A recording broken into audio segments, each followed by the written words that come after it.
1975년 서울. 저는 대한민국을 파괴하라는 명령을 받고 이 땅에 섰습니다. 품속에는 독약 캡슐이, 머릿속에는 수령님의 교시가, 손끝에는 3년간 갈아온 칼날이 들어 있었어요. 26살 조선민주주의인민공화국이 만든 가장 완벽한 무기가 바로 저였습니다. 그런데 적의 땅에서 저를 무너뜨린 건 총도 고문도 아니었어요. 하숙집 할머니가 차려준 된장찌개 한 그릇이었습니다. 아무도 저를 의심하지 않았고 아무도 저를 두려워하지 않았어요.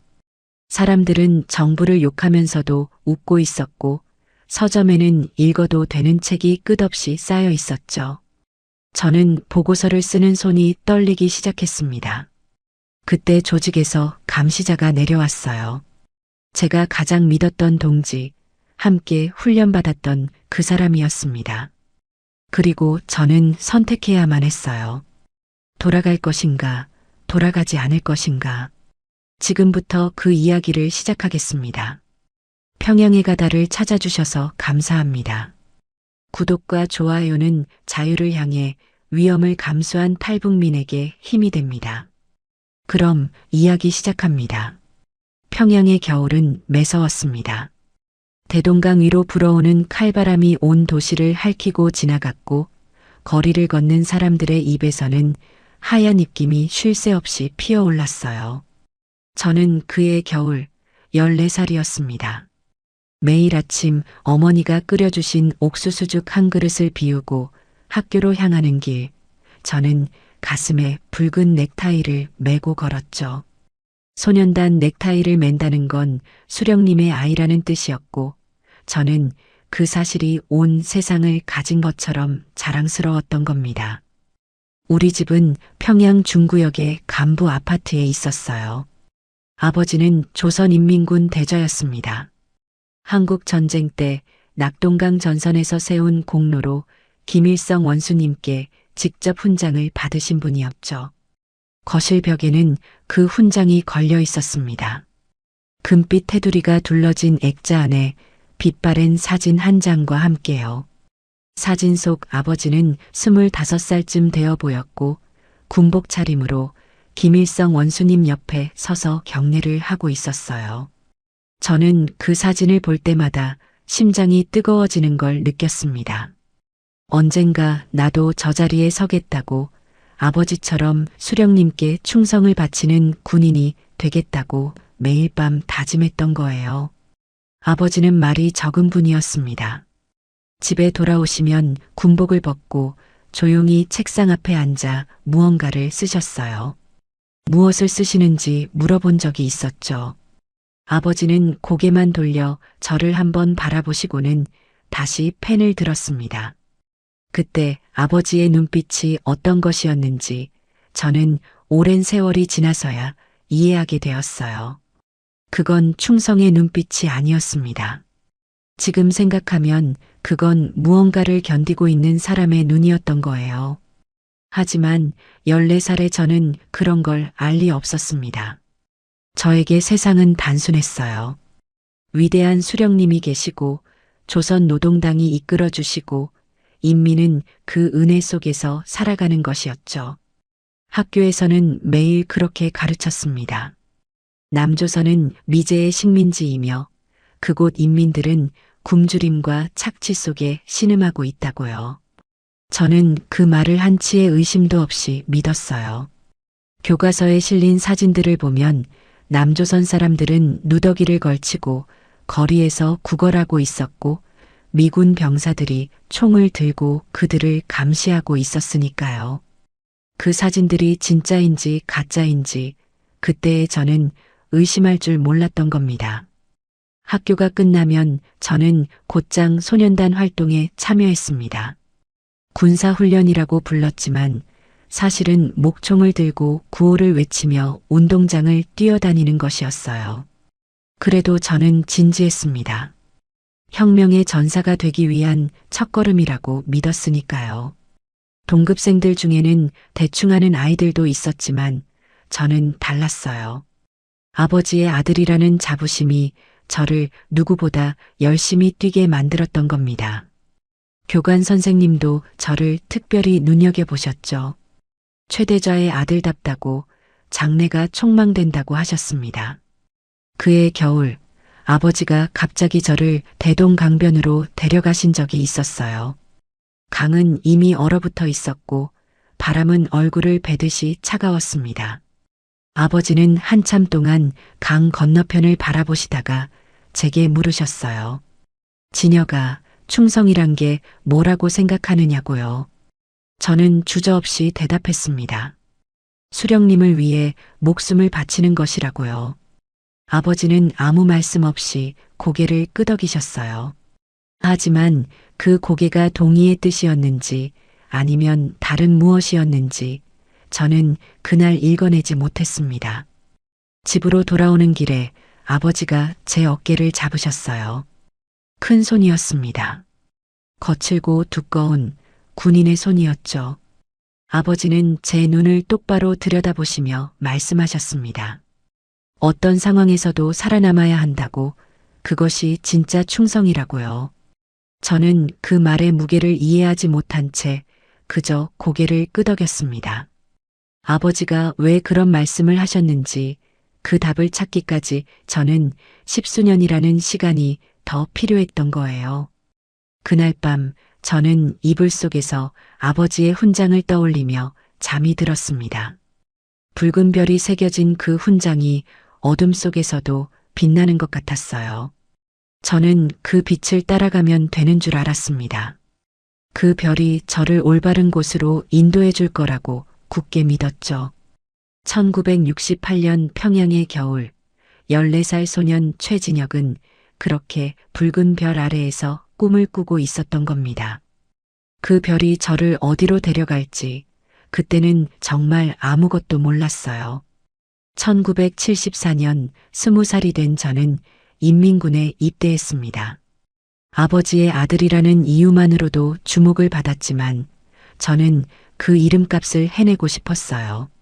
아니, 그 이상이 되고 싶었죠. 신병훈련소에서의 첫날, 교관은 200여 명의 신병들 앞에서 이렇게 말했습니다. 너희 중 절반은 첫 달을 버티지 못할 것이라고요. 저는 그 말을 들으며 이를 악물었어요. 절대 탈락하는 쪽이 되지 않겠다고 그 자리에서 스스로에게 맹세했던 겁니다. 훈련은 상상 이상으로 가혹했습니다. 새벽 4시에 기상하여 영하의 기온 속에서 상의를 벗고 맨몸 체조를 했어요. 손가락 끝이 얼어붙어 감각이 사라지고 입술이 갈라져 피가 맺히는 것쯤은 아무도 신경 쓰지 않았습니다. 점심시간은 정확히 10분이었고 배급되는 밥은 주먹만 한 잡곡밥 한 덩이가 전부였죠. 오후에는 행군이 이어졌습니다. 30kg의 군장을 지고 산길을 달리는데 쓰러지는 동기들이 하나둘 생겨났어요. 교관들은 쓰러진 자를 발로 걷어차며 소리를 질렀습니다. 저는 이를 악물고 앞만 보며 달렸어요. 아버지의 이름을, 수령님의 은혜를 되뇌며요. 한 달이 지나자 교관의 예언대로 동기의 절반 가까이가 사라졌습니다. 어디로 갔는지 아무도 묻지 않았어요. 묻는 것 자체가 허락되지 않았으니까요. 남은 사람들 사이에서 저는 서서히 두각을 나타내기 시작했습니다. 특히 사격에서요.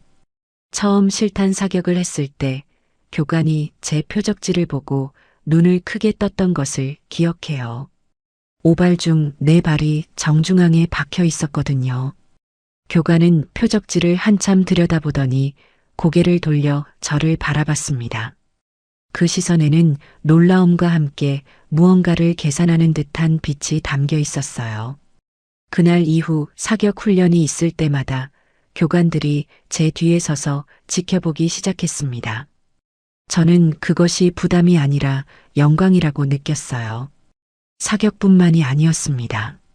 전술 판단력 테스트에서도 제 점수는 항상 최상이었죠.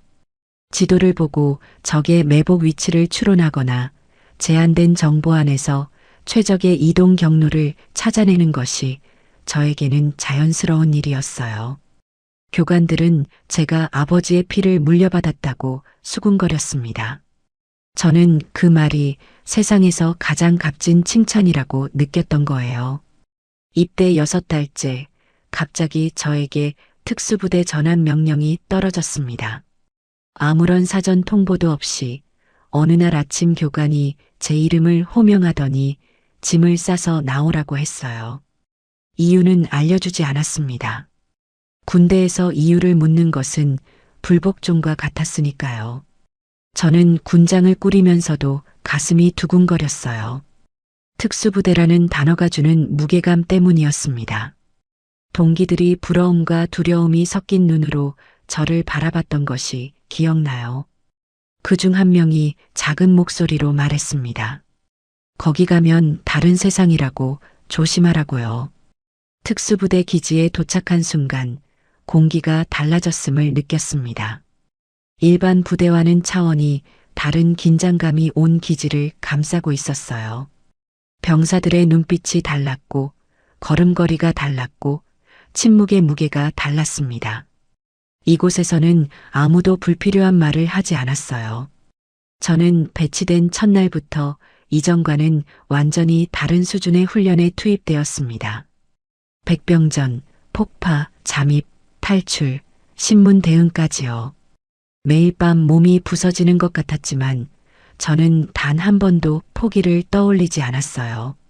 그리고 입대한 지 정확히 1년이 되던 날, 제 인생을 완전히 뒤바꿔 놓을 한 사람이 저를 찾아왔습니다. 그는 군복이 아닌 검은 인민복을 입고 있었고 어떤 계급장도 달고 있지 않았어요. 하지만 기지 사령관이 그 앞에서 허리를 굽히는 것을 보고 저는 이 사람이 보통 인물이 아님을 직감했습니다. 그가 저를 독대하자고 했을 때 사령관은 즉시 자신의 집무실을 비워주었어요. 그 남자는 의자에 앉아 저를 한참 동안 말없이 바라보더니 입을 열었습니다. 조국이 자네를 필요로 하고 있다고요. 그 한마디가 제 운명의 방향을 돌려놓았던 겁니다. 정찰총국이라는 이름을 처음 들은 것이 바로 그날이었어요. 정찰총국 산하비밀훈련소는 평양에서 차로 3시간 거리의 산속에 숨어 있었습니다. 지도에도 나오지 않는 곳이었어요. 트럭 짐칸에 실려 눈을 가린 채 도착했는데 눈가리개를 풀었을 때 제 앞에 나타난 것은 숲 한가운데 파묻힌 콘크리트 건물 몇 채뿐이었습니다. 간판도 없었고 국기도 걸려있지 않았어요. 마치 세상에서 지워진 장소 같았죠. 이곳에서 저는 최진혁이라는 이름을 버리고 다른 사람이 되는 법을 배우기 시작했던 겁니다. 훈련생은 저를 포함해 12명이었습니다. 서로의 본명을 부르는 것은 금지되었어요. 번호로만 불렸죠. 저는 7번이었습니다. 하지만 규칙을 어기고 몰래 이름을 알게 된 사람이 한 명 있었어요. 박성호, 저와 같은 날 입소한 22살의 청년이었습니다. 성호는 함경북도 청진 출신으로 아버지가 당 간부였다고 했어요. 저처럼 체제에 대한 절대적 충성심을 가슴에 품고 이곳에 온 사람이었죠. 우리는 자연스럽게 가까워졌습니다. 새벽 구보를 함께 뛰었고 식사 시간이면 나란히 앉아 밥을 먹었어요. 성호는 웃을 때 눈이 초승달처럼 휘어지는 사람이었습니다. 그 웃음이 이곳에서 제가 가진 유일한 온기였던 거예요. 훈련은 크게 3가지로 나뉘었습니다. 첫째는 남조선 사회 적응 교육이었어요. 나만의 언어를 배우는 것부터 시작했습니다. 같은 한국어라고 생각했지만 전혀 달랐어요. 억양이 달랐고 사용하는 단어가 달랐고 문장을 끝맺는 방식조차 차이가 있었습니다. 교관은 남조선 출신이라고 했지만 진이는 알 수 없었어요. 그는 서울 사투리를 완벽하게 구사했고 우리에게 그것을 똑같이 따라하라고 요구했습니다. 발음 하나 틀리면 앞에 나가 벽을 보고 3시간을 서야 했어요. 저는 혀가 굳은 것처럼 남한식 억양이 입에 붙지 않아 처음 2달을 고생했던 겁니다. 둘째는 신분 위장 훈련이었습니다. 가짜 이력서를 만들고 그 이력서에 적힌 인생을 내 것처럼 외우는 과정이었어요. 제게 주어진 가상 신분은 충청남도 천안 출신의 무역회사 직원 이정수였습니다. 부모님은 농사를 지으셨고 형이 1명 있으며 서울의 대학을 나와 종로의 작은 무역회사에 취직했다는 설정이었죠. 저는 이정수라는 사람의 인생을 마치 제 것인 양 달달 외웠습니다. 천안의 지리를 공부하고 그곳 사투리의 흔적을 섞는 법을 익히고 대학 시절에 가짜 추억까지 만들어냈어요. 교관은 불시에 질문을 던져 저를 시험했습니다. 대학 졸업 연도가 언제냐? 천안역에서 집까지 몇 분이냐? 형의 이름이 뭐냐? 한 번이라도 더듬거리면 처음부터 다시였어요. 셋째는 공작기술 훈련이었습니다. 암호 작성과 해독, 비밀통신 장비 사용법, 미행과 감시, 그리고 유사시의 탈출 및 자결 방법까지요. 네, 자결 방법도 배웠습니다. 적에게 잡힐 경우 입안에 넣어둔 독약 캡슐을 깨물라고 했어요. 캡슐 하나면 30초 안에 의식을 잃고 1분 안에 심장이 멈춘다고 했습니다. 교관은 그것을 마지막 충성이라고 불렀어요. 저는 그 작은 캡슐을 손바닥 위에 올려놓고 한참을 바라봤습니다. 이것이 조국이 내게 준 마지막 선물이 될 수도 있다는 생각에 등줄기가 서늘해졌지만 두렵지는 않았어요. 그때까지만 해도요. 성우와 저는 밤마다 숙소에서 나란히 누워 속삭이듯 이야기를 나눴습니다. 임무를 성공적으로 마치고 영웅이 되어 돌아오는 날을 꿈꾸곤 했어요. 성우는 임무가 끝나면 어머니에게 평양에서 가장 좋은 집을 마련해드리고 싶다고 했습니다. 저는 아버지 옆에 나란히 훈장을 걸고 싶다고 했죠. 우리는 서로의 꿈을 들으며 웃었어요. 그 웃음이 얼마나 순수했는지 지금 생각하면 가슴이 찢어지는 것 같습니다. 3년이라는 시간은 길고도 짧았어요. 입소했을 때 12명이었던 훈련생은 최종 단계에 이르렀을 때 8명으로 줄어 있었습니다. 탈락한 4명이 어디로 갔는지 우리는 알 수 없었어요.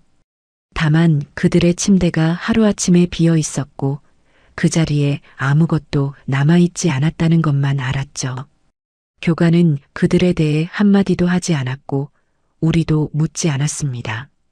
묻지 않는 것이 이곳에서 살아남는 방법이라는 걸 저는 이미 체득하고 있었던 거예요. 최종 시험은 실전모의 침투였습니다. 남한의 한 도시를 그대로 재현해 놓은 훈련장에서 3일 동안 위장 신분으로 생활하며 주어진 업무를 수행하는 것이었어요. 감시조가 24시간 우리를 지켜보고 있었고 단 한 번의 실수라도 하면 즉시 탈락이었습니다. 저는 이정수라는 이름으로 그 가짜 도시에 들어섰어요. 서울 억양으로 말하고 남한식으로 걷고 남한 사람처럼 웃었습니다. 3일 동안 단 한 번도 정체가 의심받지 않았어요. 임무였던 가상 군사시설에 도면 탈취도 완벽하게 수행했죠.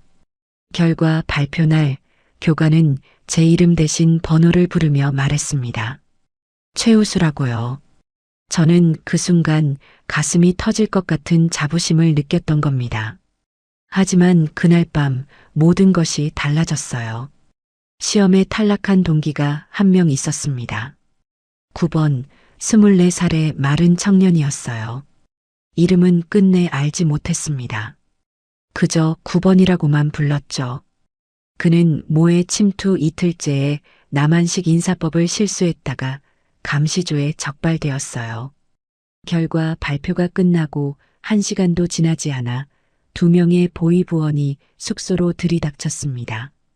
그들은 9번의 침대로 곧장 걸어갔고 잠옷 차림의 그를 양쪽에서 팔을 잡고 끌어냈어요. 저는 제 침대에 누운 채 그 장면을 똑똑히 지켜봤습니다. 9번이 끌려가면서 소리를 질렀어요. 살려달라는 비명이 아니었습니다. 저는 잘못한 게 없다는, 다시 한번 기회를 달라는 외침이었어요. 그의 맨발이 콘크리트 바닥을 긁으며 끌려가는 소리가 복도 끝까지 울려 퍼졌습니다. 그리고 철문이 닫히는 둔탁한 소리와 함께 모든 것이 조용해졌어요. 숙소 안의 7명은 아무도 입을 열지 않았습니다. 눈을 감고 잠든 척하는 사람도 있었고, 천장을 바라보며 숨을 죽이는 사람도 있었어요. 성우는 제 옆 침대에서 이불을 꽉 움켜쥔 채 눈만 크게 뜨고 있었습니다. 저는 그날 밤 잠을 이루지 못했어요. 9번의 비명이 귀에서 떠나지 않았습니다. 남한식 인사법을 한번 틀렸을 뿐이에요. 고개를 숙이는 각도가 조금 달랐을 뿐이었죠. 그것 때문에 한 사람이 끌려갔고 그가 어디로 가는지 아무도 알 수 없었습니다. 관리소로 보내지는 것인지 아니면 더 끔찍한 곳인지요. 저는 이불 속에서 주먹을 쥐었어요. 이상한 감정이 가슴 한구석에서 꿈틀거리고 있었습니다.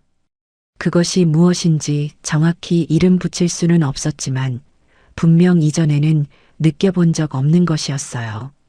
지금 돌이켜보면 그것은 의심이었습니다.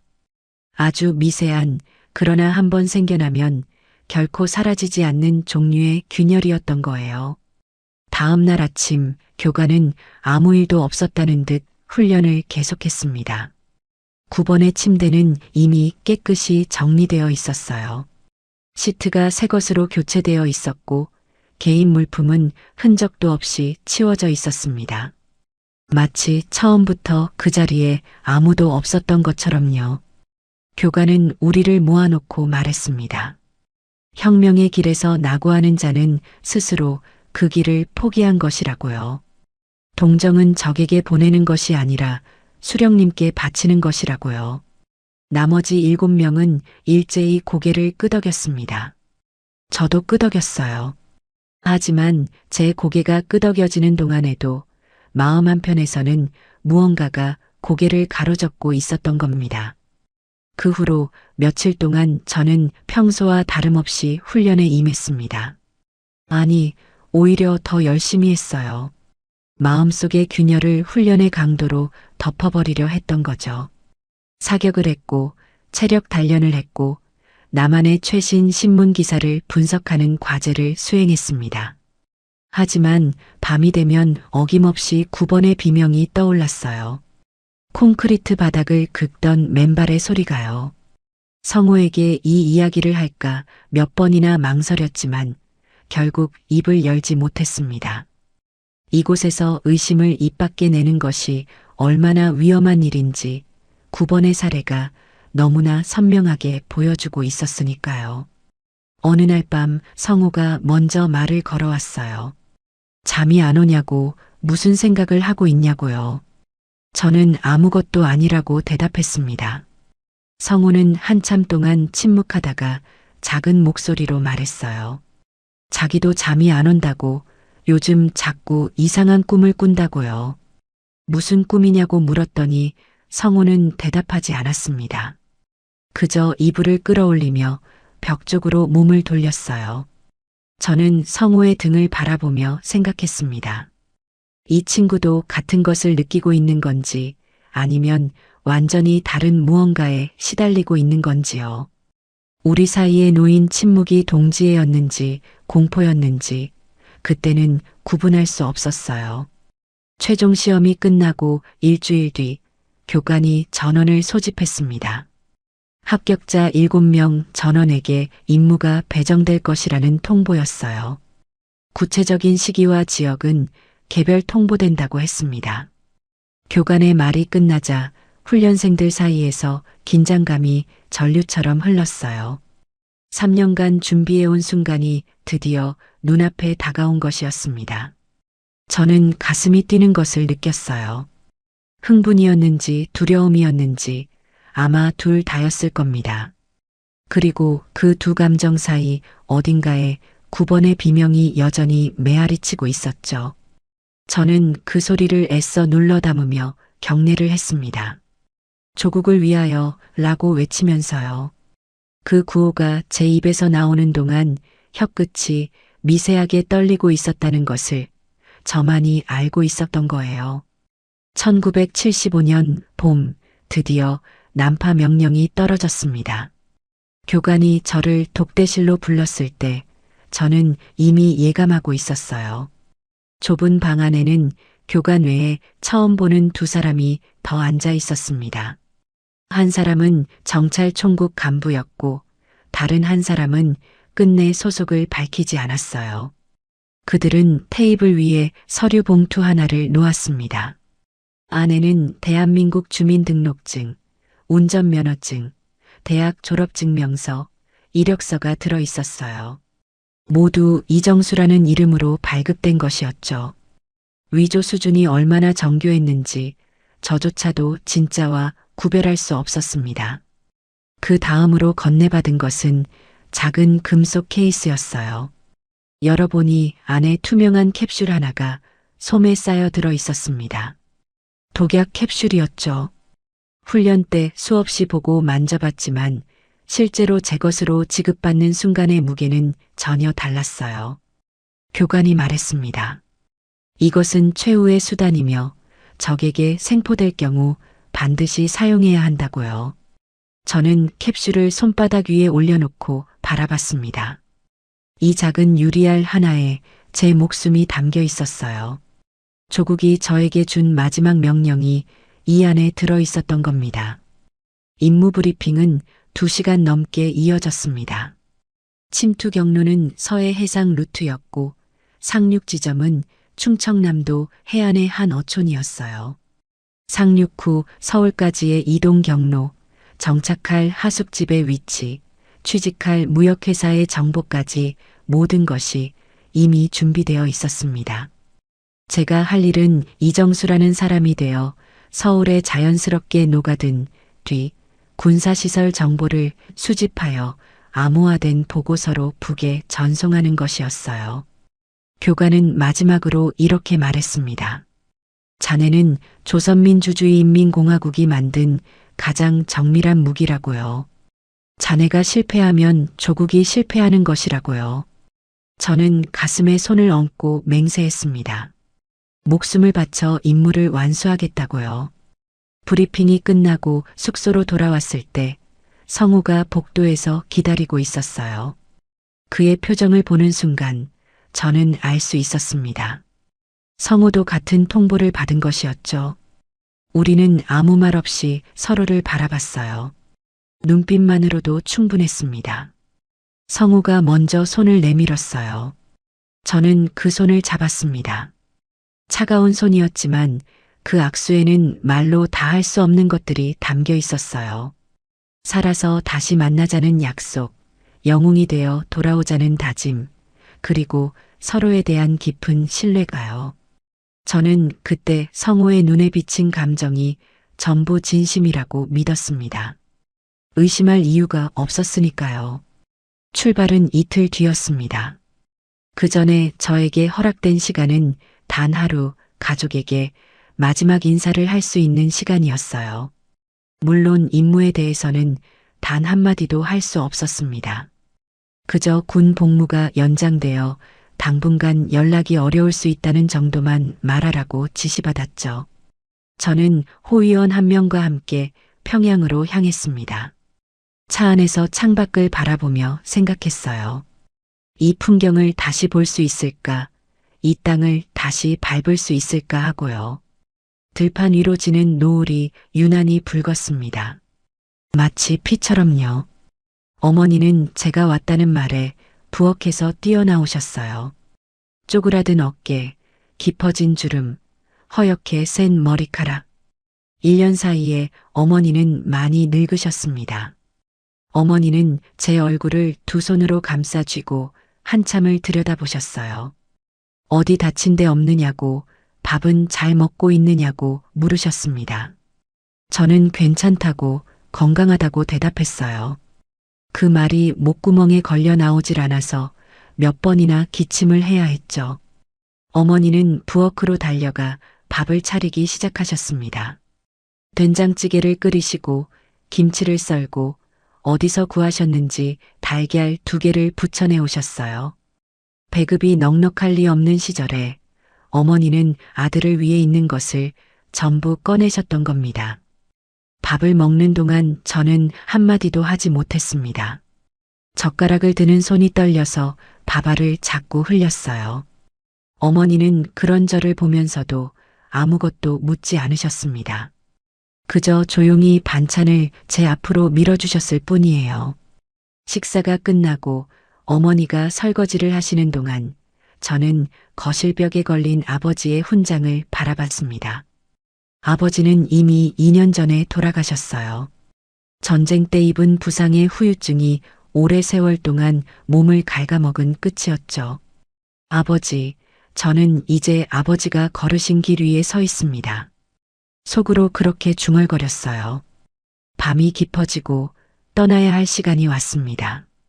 저는 부엌에 앉아 계신 어머니 앞에 무릎을 꿇었어요. 그리고 어머니의 2 손을 잡아 제 이마에 갖다 대었습니다. 손이 차가웠어요.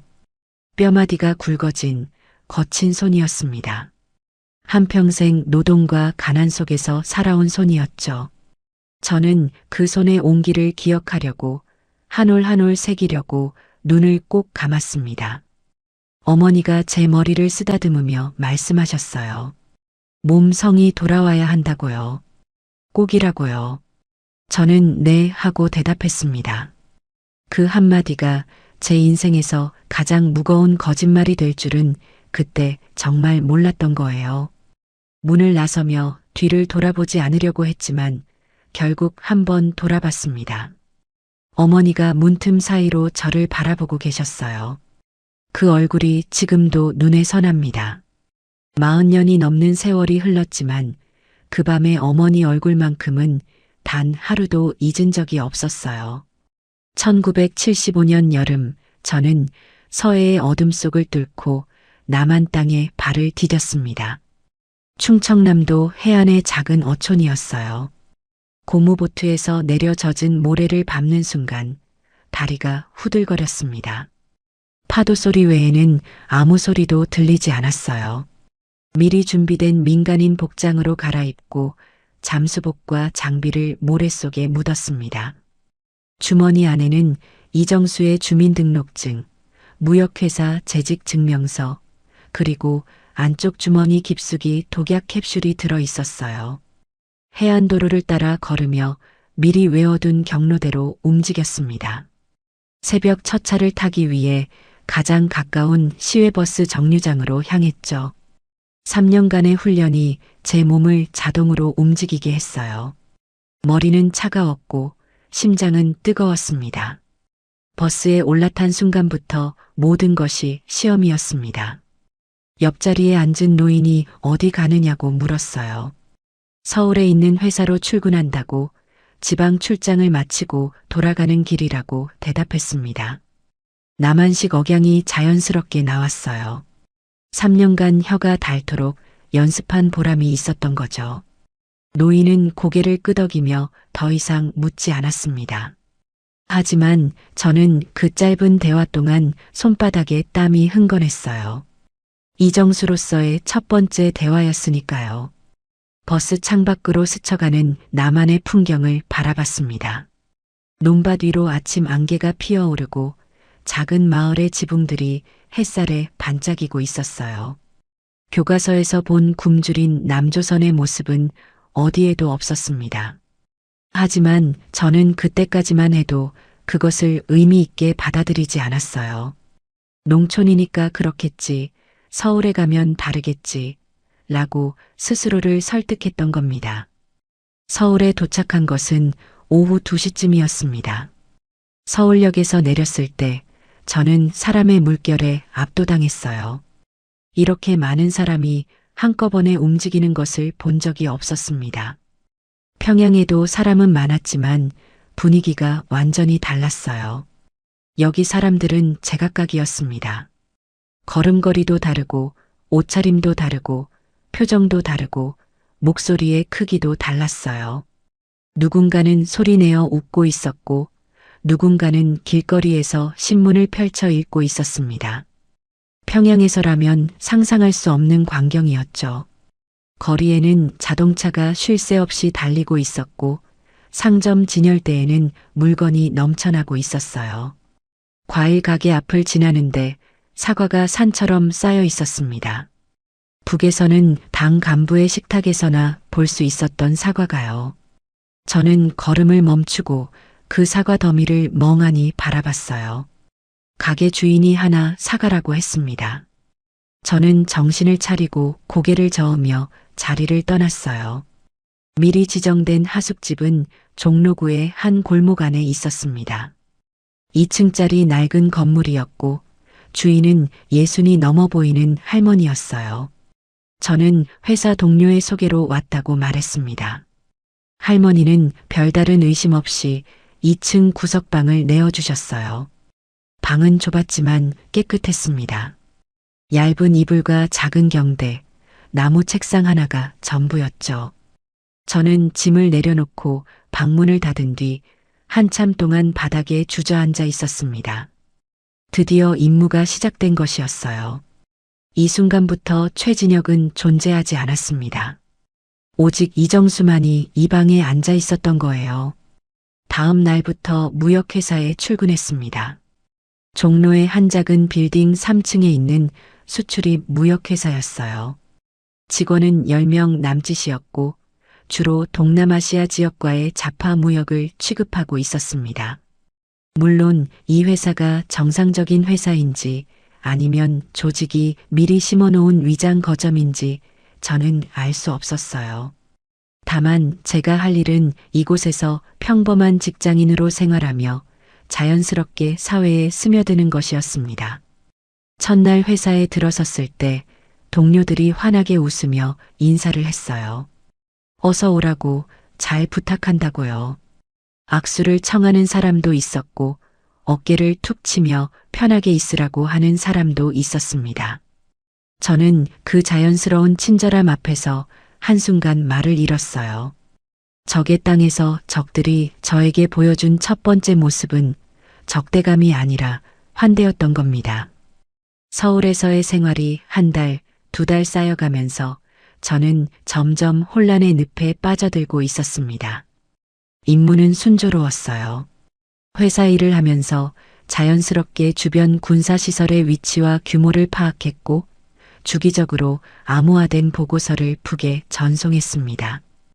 비밀통신은 정해진 시간에 특정 라디오 주파수를 통해 이루어졌어요. 보고서 작성은 심야에 하숙방 문을 잠그고 불을 끈 채 손전등 하나에 의지해 했습니다. 손에 익은 작업이었기에 기술적으로는 아무런 문제가 없었어요. 문제는 기술이 아니라 마음이었습니다. 하숙집 할머니가 저를 무너뜨리기 시작한 것은 저도 모르는 사이에 일어난 일이었어요. 할머니는 매일 아침 식탁을 차려주셨습니다.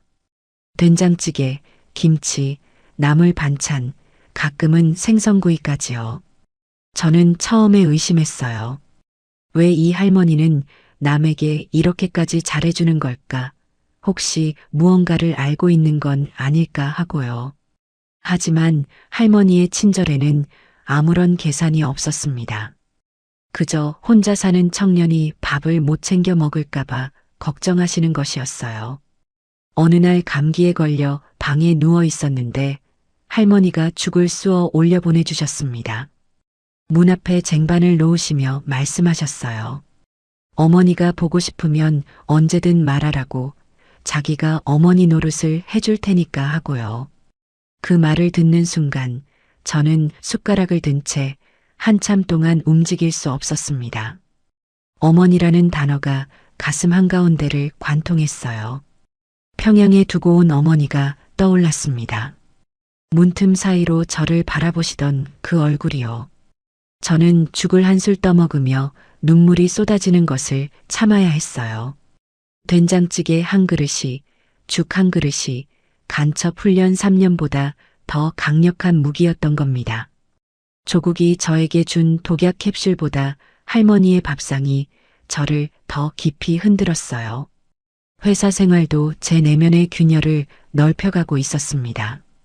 점심시간이면 동료들과 함께 식당에 가서 밥을 먹었는데 그들의 대화가 저를 당혹시켰어요. 동료들은 거리낌 없이 정부를 비판했습니다. 대통령을 욕하고 정책을 비판하고 세금이 너무 많다고 불평했어요. 북에서라면 상상도 할 수 없는 일이었습니다. 수령님을 비판하는 것은 곧 죽음이었으니까요. 그런데 이 사람들은 정부를 욕하면서도 웃고 있었어요. 아무도 그들을 잡아가지 않았고 아무도 그들을 감시하지 않았습니다. 적어도 눈에 보이는 범위에서는요. 저는 그 자유로움 앞에서 말문이 막혔어요. 이것이 미제의 식민지에서 신음하는 인민들의 모습이라고요. 교과서가 가르쳐준 남조선과 제 눈앞의 남조선은 완전히 다른 나라였던 겁니다. 어느 토요일 오후 동료 하나가 저를 서점에 데려갔습니다. 종로의 큰 서점이었는데 안에 들어서는 순간 저는 숨이 멎는 줄 알았어요. 천장까지 닿을 듯한 책장에 책이 빼곡히 꽂혀 있었습니다. 소설, 역사서, 철학서, 과학서, 외국 문학 번역서까지요. 북에서는 당이 승인한 책만 읽을 수 있었습니다. 수령님의 저작물, 혁명 역사, 주체사상 해설서 정도가 전부였어요. 그런데 이곳에는 온갖 종류의 생각이 책으로 존재하고 있었습니다. 서로 다른 의견들이, 서로 다른 세계관이 한 공간에 나란히 꽂혀 있었어요. 저는 책장 사이를 걸으며 손가락으로 책등을 쓸었습니다. 이 많은 생각들이 허락되는 세상이 있다는 사실이 저에게는 폭탄보다 더 큰 충격이었던 거예요. 그날 밤 하숙방으로 돌아와 보고서를 쓰려고 책상 앞에 앉았습니다. 펜을 들었지만 한 글자도 쓸 수가 없었어요. 보고서에 적어야 할 내용은 정해져 있었습니다. 수집한 군사정보, 관찰한 사회 동향, 적의 약점 분석이요. 하지만 제 손은 움직이지 않았어요. 이 사람들이 적인가? 라는 질문이 머릿속을 떠나지 않았습니다. 된장찌개를 끓여주는 할머니가 적인가요? 어깨를 툭 치며 웃는 동료들이 적인가요? 서점에 가득한 책들이 적인가요? 저는 펜을 내려놓고 두 손으로 얼굴을 감쌌습니다. 3년간 단련한 충성심에 금이 가기 시작한 것이 바로 그 순간이었어요. 그리고 한번 금이 간 충성심은 다시는 원래대로 돌아가지 않았던 겁니다. 그래도 저는 보고서를 썼습니다. 쓰지 않으면 조직이 의심할 테니까요. 손이 떨렸지만 기계적으로 암호를 적어 내려갔어요. 전송을 마치고 장비를 숨기고 나서 소주 한 병을 사다가 혼자 마셨습니다. 술이 목을 타고 내려가는 동안 저는 천장을 바라보며 생각했어요. 내가 지금 무엇을 하고 있는 건지, 이 보고서가 누구를 해치게 되는 건지, 그리고 내가 지키려는 조국이라는 것이 정말 지킬 만한 가치가 있는 것인지요. 대답할 수 없었습니다. 아니, 대답이 이미 나와 있었지만 인정하고 싶지 않았던 것인지도 몰라요. 빈 병을 내려놓고 불을 끈 어둠 속에서 저는 어머니의 얼굴을 떠올렸습니다. 어머니, 아들이 지금 어디서 무엇을 하고 있는지 아시면 어떤 표정을 지으실까요? 그 생각이 가슴을 짓눌러서 그날 밤도 잠을 이루지 못했던 거예요. 회사에 다닌 지 2년쯤 되었을 때 새로운 직원이 들어왔습니다. 윤서연이라는 이름의 25살 여자였어요. 격리 업무를 맡게 되었는데 첫날부터 사무실 분위기가 환해졌습니다. 서연은 웃음이 많은 사람이었어요. 아침마다 출근하면 모든 사람에게 인사를 건넸고 점심시간이면 동료들의 이야기에 귀를 기울이며 진심으로 웃어주었습니다. 저는 처음에 그녀를 경계했어요. 간첩에게 가까이 다가오는 사람은 모두 잠재적 위협이었으니까요. 하지만 서연은 저에게 특별히 접근하려는 것이 아니었습니다. 모든 사람에게 똑같이 따뜻했고 그 따뜻함에 어떤 의도도 숨어 있지 않았어요. 서연과 가까워진 것은 우연이었습니다. 어느 날 야근을 하고 있는데 서연도 격리 마감 때문에 남아 있었어요. 둘만 남은 사무실에서 서연이 커피를 건네며 말을 걸었습니다. 고향이 어디냐고요? 저는 준비된 대로 천안이라고 대답했어요. 서연은 자기 아버지도 원래 고향이 다른 곳이라며 웃었습니다. 아버지가 어디 출신이냐고 물었더니 서연의 표정이 잠깐 흐려졌어요. 함경남도 흥남이라고 전쟁 때 흥남 철수 작전으로 내려오셨다고 했습니다. 저는 그 순간 커피잔을 든 손이 굳어지는 것을 느꼈어요. 흥남이라면 북이었습니다. 서연의 아버지는 실향민이었던 거예요. 그날 이후로 서연은 종종 아버지 이야기를 들려주었습니다. 서연의 아버지 윤 씨는 17살에 흥남부두에서 배를 탔다고 했어요. 중공군이 밀려 내려오는 와중에 미군 수송선에 매달리듯 올라탔다고요. 부모님과 형, 누나는 부두까지 오지 못했습니다. 어린 윤 씨 혼자만 배에 탔고 배가 출발하는 순간 부두에서 어머니가 이름을 부르며 달려오는 모습을 봤다고 했어요. 하지만 배는 이미 떠나고 있었고 어머니의 목소리는 파도 소리에 묻혀 사라졌다고 합니다. 서연은 그 이야기를 할 때마다 눈시울이 붉어졌어요. 아버지가 평생 그 장면을 잊지 못하셨다고 매년 추석이면 북쪽을 향해 절을 올리시며 우셨다고요. 저는 그 이야기를 들으며 가슴이 찢어지는 것 같았습니다. 윤 씨가 부두에서 어머니를 놓친 것처럼 저도 평양에서 어머니를 두고 떠나왔으니까요. 상황은 달랐지만 그 아픔의 본질은 같았어요. 고향을 잃은 사람의 고통, 가족과 헤어진 사람의 슬픔, 그것은 남쪽이든 북쪽이든 똑같은 것이었습니다. 저는 서연의 이야기를 들으면서 깨닫기 시작했어요. 이 전쟁이, 이 분단이 만들어낸 것은 승리도 해방도 아니라 끝없는 이별이었다는 것을요. 서연과 함께 보내는 시간이 늘어갔습니다. 퇴근 후에 같이 걷거나 주말에 함께 영화를 보거나 가끔은 서연이 아버지의 이야기를 더 들려주기도 했어요. 저는 서연에게 점점 마음을 열고 있었습니다. 아니, 정확히 말하면 이정수라는 가면 뒤에 숨은 최진혁이라는 사람이 서연에게 반응하고 있었던 거예요. 서연이 웃을 때면 가슴이 따뜻해졌고 서연이 슬퍼할 때면 함께 아팠습니다. 하지만 그 감정이 깊어질수록 저는 더 큰 고통에 빠져들었어요. 서연이 알고 있는 이정수는 존재하지 않는 사람이었으니까요. 제가 보여주는 모든 것이 거짓이었고 제가 하는 모든 말이 위장이었습니다. 서연의 진심에 거짓으로 응답하고 있는 자신이 한없이 비열하게 느껴졌어요.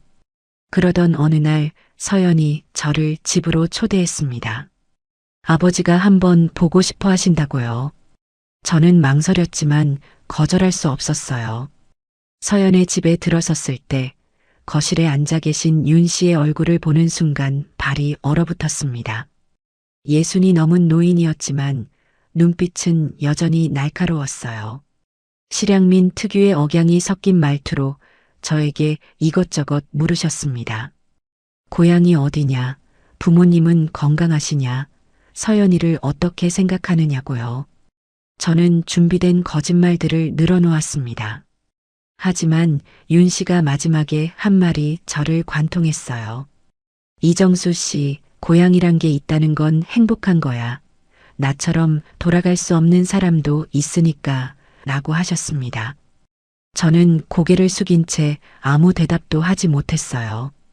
돌아갈 수 있는데 돌아가지 못하는 사람과 돌아가고 싶어도 돌아갈 수 없는 사람이 한 식탁에 마주 앉아 있었던 겁니다.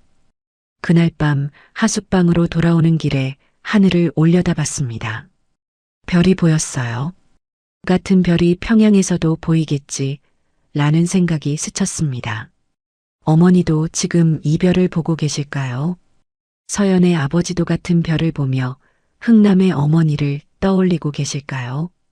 저는 골목 한 구석에 서서 한참 동안 하늘을 바라봤어요.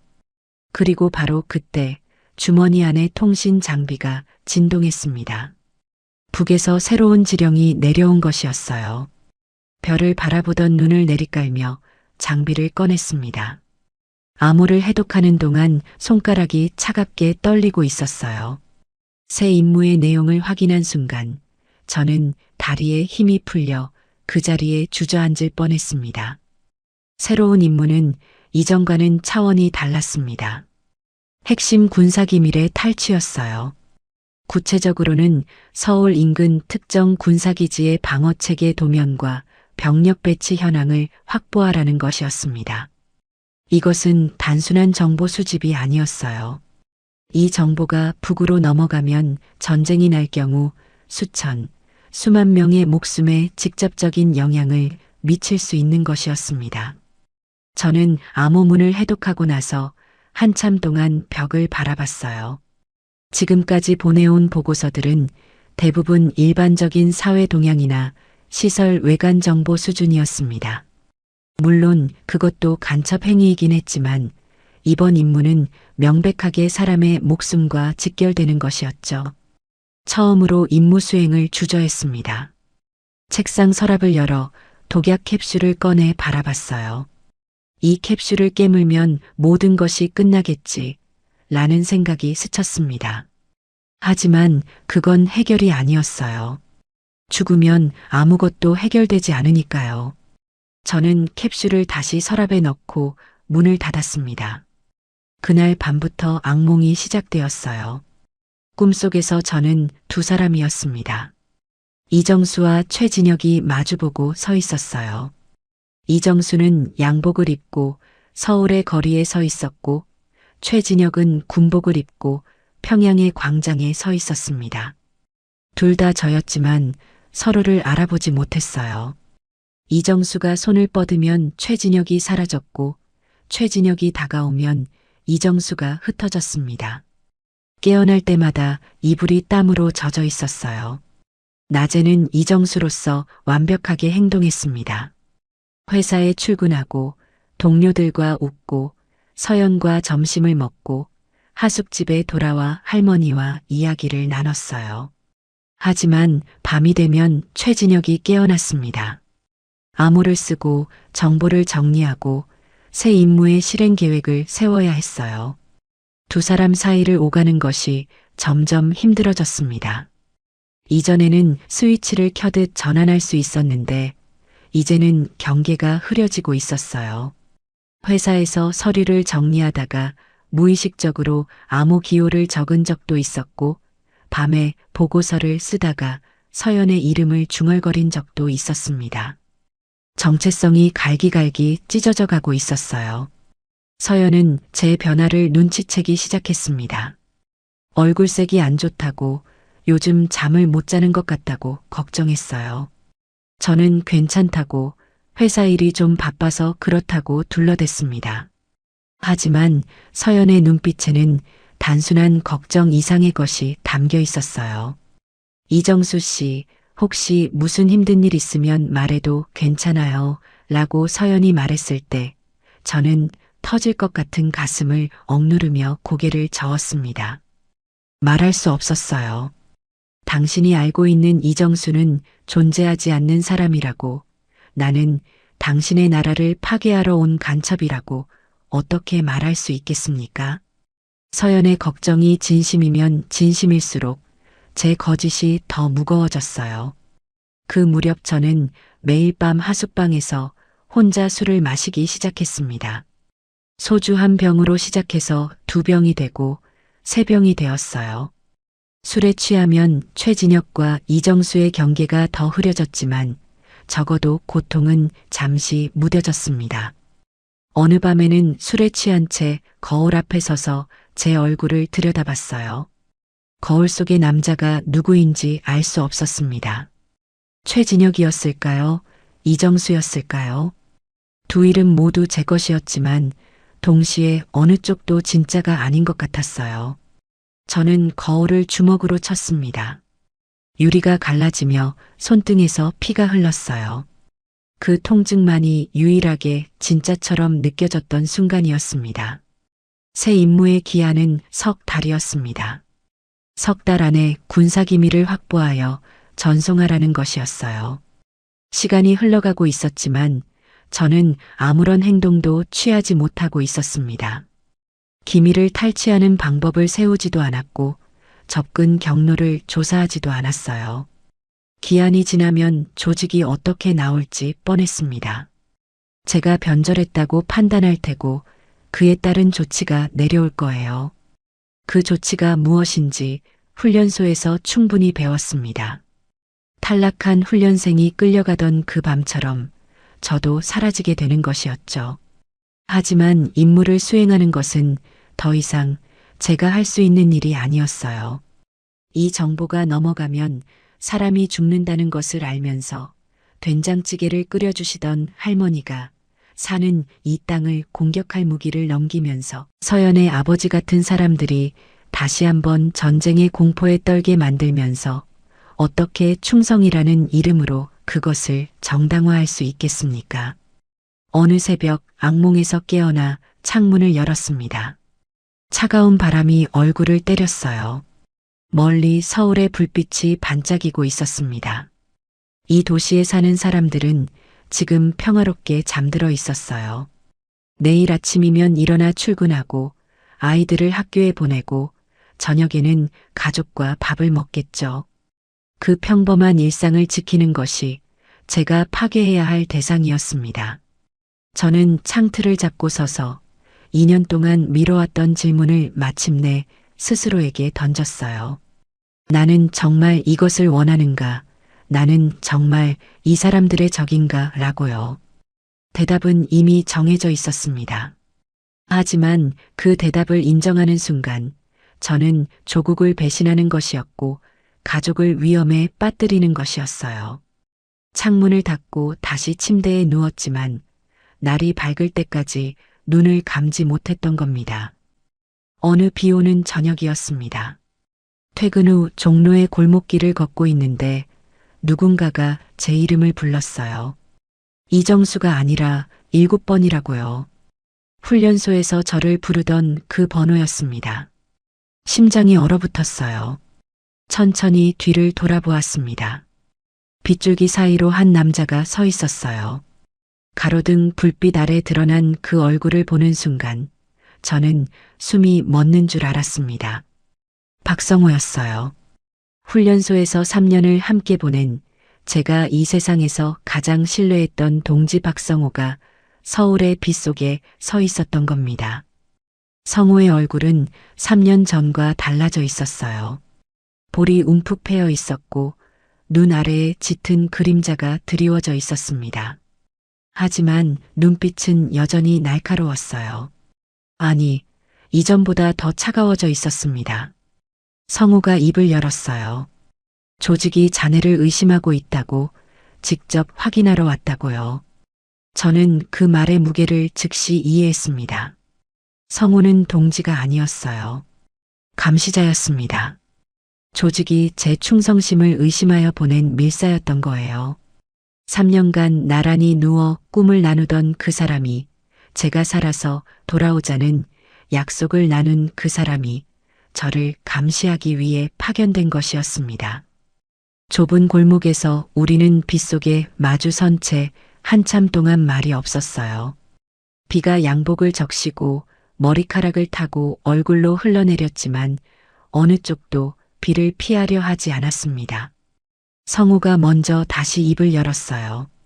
새 임무를 수행하지 않고 있다는 것을 안다고, 기한이 한 달밖에 남지 않았다고, 지금이라도 임무를 완수하면 조직의 변절 의혹을 해명할 수 있다고요. 그 말투는 경고이면서 동시에 간청이었습니다. 성우의 목소리에는 차가움 뒤에 무언가 다른 것이 섞여 있었어요. 그것이 동정인지 두려움인지 빗소리에 묻혀 정확히 분간할 수 없었습니다. 저는 성우에게 물었습니다. 처음부터 그랬느냐고, 훈련소에서부터 나를 감시하는 것이 임무였느냐고요. 성우는 대답하지 않았어요. 다만 시선을 잠깐 피한 것이 대답이었습니다. 저는 그 순간 모든 것이 무너지는 것을 느꼈어요. 3년간의 우정이, 밤마다 나눈 속삭임이, 살아서 돌아오자던 약속이 전부 감시의 일환이었을 수 있다는 사실이 저를 짓눌렀습니다. 물론 성우 개인의 감정이 전부 거짓이었다고 단정할 수는 없었어요. 어쩌면 성우도 진심으로 저를 동지라 여겼을지 모릅니다. 하지만 그가 여기 서 있는 이유는 우정이 아니라 명령이었어요. 그것만은 분명했습니다. 성우가 한 가지를 더 말했어요. 자네가 임무를 포기하면 자네만 끝나는 게 아니라고, 평양에 있는 가족도 무사하지 못할 거라고요. 그 말이 비수처럼 가슴에 꽂혔습니다. 어머니의 얼굴이 번개처럼 스쳤어요. 문틈 사이로 저를 바라보시던 그 눈, 몸성이 돌아오라고 하시던 그 목소리가요. 저는 입술을 깨물었습니다. 피가 나는 것도 몰랐어요. 성우는 더 이상 말하지 않았습니다. 주머니에서 작은 쪽지 하나를 꺼내 제 손에 쥐어주었어요. 다음 연락 장소와 시간이 적혀 있었습니다. 그리고 성우는 골목 깊숙이 걸어 들어가 어둠 속으로 사라졌어요. 혼자 남겨진 골목에서 저는 한참 동안 서 있었습니다. 비가 온몸을 적시고 있었지만 추운지 따뜻한지 느낄 수 없었어요. 손에 쥔 쪽지가 비에 젖어 글씨가 번지고 있었습니다. 저는 그 쪽지를 주머니에 넣고 걸음을 옮겼어요. 하숙집으로 돌아가는 길이 그날따라 유난히 멀게 느껴졌습니다. 골목마다 그림자가 움직이는 것 같았고 뒤에서 발소리가 따라오는 것 같았어요. 성우가 아니더라도 다른 감시자가 있을 수 있었습니다. 조직은 한 명만 보내지 않으니까요. 하숙집 문을 열고 들어섰을 때 할머니가 어머나 비에 다 젖었구나 하시며 수건을 건네주셨어요. 저는 수건으로 얼굴을 닦으며 빗물인지 눈물인지 모를 것을 훔쳤습니다. 방에 들어가 문을 닫고 젖은 옷을 벗은 뒤 벽에 등을 기대고 바닥에 주저앉았어요. 이제 시간이 없었습니다. 임무를 수행하느냐, 자수를 하느냐, 도주를 하느냐. 세 가지 선택지뿐이었어요. 임무를 수행하면 사람이 죽습니다. 자수를 하면 조국을 배신하는 것이고 가족이 위험해집니다. 도주를 하면 남에서도 북에서도 쫓기는 신세가 되는 거예요. 어느 쪽을 택해도 누군가가 다치게 되어 있었습니다. 저는 두 손으로 머리를 감싸 쥐고 소리 없이 울었어요. 20대 후반의 남자가, 조국이 만든 가장 완벽한 무기라던 그 남자가 좁은 하숙방 바닥에 쪼그려 앉아 어린아이처럼 울고 있었던 겁니다. 그리고 그 울음 끝에 어렴풋하게 하나의 결심이 떠오르기 시작했어요. 성우와 재회한 뒤 저는 일주일 동안 잠을 거의 자지 못했습니다. 낮에는 회사에서 이정수의 가면을 쓰고 버텼고 밤에는 하숙방에서 천장을 바라보며 뒤척였어요. 성우가 건넨 쪽지에 적힌 날짜가 다가오고 있었습니다. 사흘 뒤 남산 아래의 한 찻집에서 만나자는 것이었어요. 저는 그 사흘 동안 머릿속으로 수백 번의 시뮬레이션을 돌렸습니다. 성우를 만나서 무슨 말을 해야 하는지, 어떤 표정을 지어야 하는지, 어디까지 진실을 보여주고 어디서부터 거짓으로 덮어야 하는지를요. 하지만 아무리 계산해도 답이 나오지 않았어요. 훈련소에서는 모든 상황에 대한 대응법을 배웠지만 자기 자신이 무너지는 상황에 대한 매뉴얼은 없었던 겁니다. 약속한 날 남산 아래 찻집에 들어섰습니다. 성우는 이미 구석자리에 앉아 있었어요. 창가로 들어오는 오후 햇살이 그의 옆얼굴을 비추고 있었는데 그 모습이 훈련소에서 나란히 누워 이야기하던 시절의 성우와 겹쳐 보였습니다. 저는 맞은편에 앉았어요. 성우가 차를 한 잔 시켜놓고 있었습니다. 저를 위한 것이었어요. 그 작은 배려가 이 상황의 잔인함을 더 도드라지게 만들었습니다. 감시자가 감시 대상에게 차를 시켜놓다니요. 저는 차를 한 모금 마시며 성우의 눈을 똑바로 바라봤어요. 성우도 저를 바라봤습니다. 한동안 아무도 입을 열지 않았어요. 성우가 먼저 말을 꺼냈습니다. 낮은 목소리였어요. 조직의 인내가 한계에 달했다고 기한 내에 임무를 완수하지 않으면 자네를 회수하라는 명령이 내려올 거라고요. 회수라는 단어의 의미를 저는 정확히 알고 있었습니다. 제거한다는 뜻이었어요. 성우는 거기서 멈추지 않았습니다. 그리고 하나 더 전할 것이 있다고, 이것은 명령이 아니라 개인적으로 알려주는 것이라고 했어요. 저는 성우의 표정이 달라지는 것을 봤습니다. 차가운 감시자의 얼굴 뒤에서 무언가가 흔들리고 있었어요. 성우가 입을 열었습니다. 자네 어머니 소식이라고요. 그 순간 온 세상의 소리가 사라졌습니다. 찻집의 음악도, 다른 손님들의 웃음소리도, 창밖의 자동차 경적도 전부 멈춘 것 같았어요.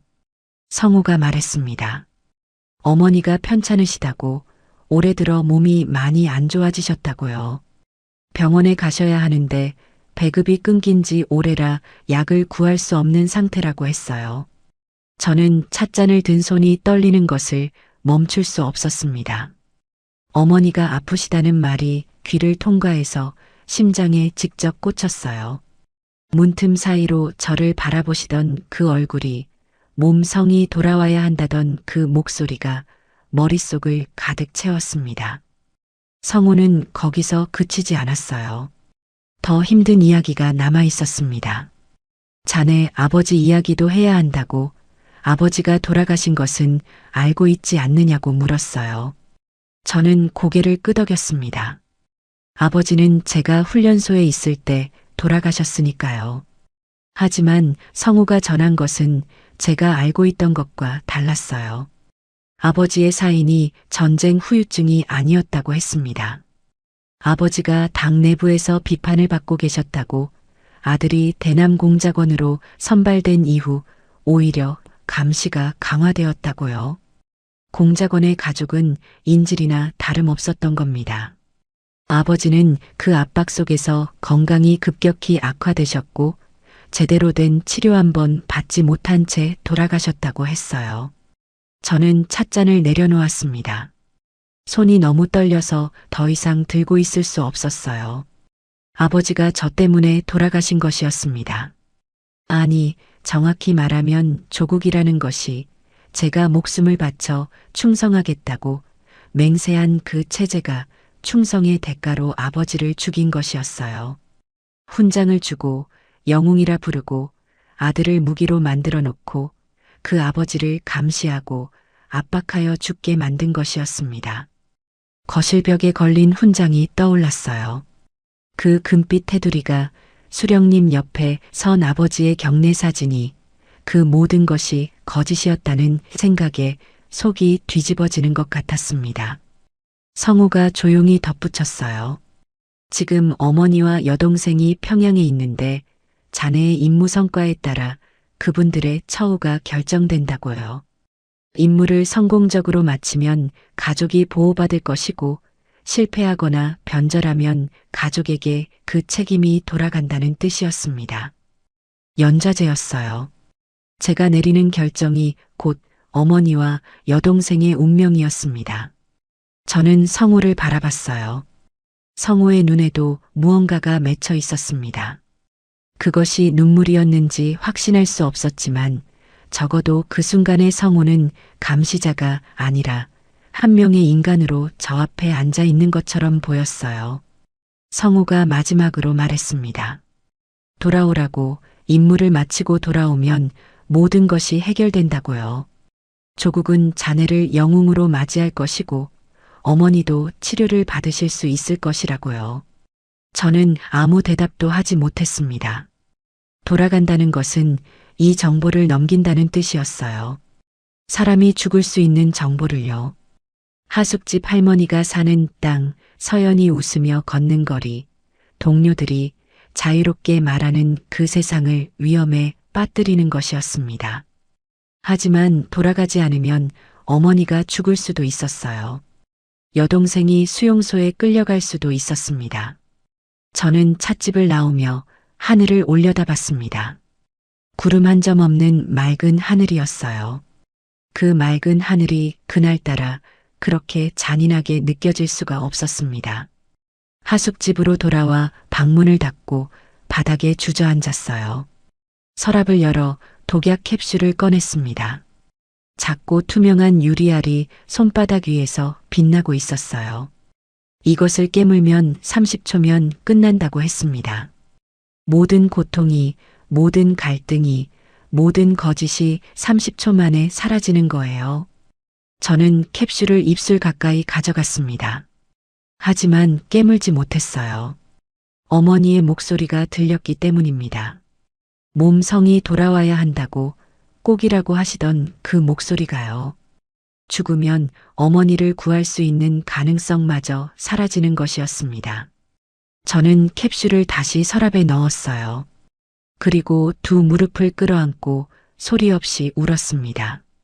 이 세상에 이보다 더 외로운 사람은 없을 거라고 그때 진심으로 그렇게 생각했던 거예요. 기한이 일주일 남았을 때 저는 결심했습니다. 자수를 하겠다고요. 임무를 수행할 수 없었어요. 이 정보를 넘기면 사람이 죽는다는 것을 알면서 손을 움직일 수 없었습니다. 어머니와 여동생을 생각하면 가슴이 찢어졌지만 수천 명의 생명을 담보로 가족을 구하는 것은 제가 할 수 있는 선택이 아니었어요. 아버지가 대동강변에서 하셨던 말씀이 떠올랐습니다. 어떤 상황에서도 살아남아야 한다고, 그것이 진짜 충성이라고요. 아버지가 말씀하신 충성은 수령님에 대한 것이 아니었을지도 모릅니다. 자기 자신에 대한, 자기 양심에 대한 충성이었을지도 몰라요. 이제야 그 말의 의미를 이해한 것 같았습니다. 하지만 자수 전에 해야 할 일이 하나 있었어요. 성호를 만나는 것이었습니다. 성호에게 알리지 않고 자수하면 성호도 위험해질 수 있었어요. 감시 대상을 놓친 감시자의 운명은 뻔했으니까요. 저는 성호와의 비상 연락 방법을 통해 만남을 요청했습니다. 장소는 인천 외곽의 폐공장이었어요.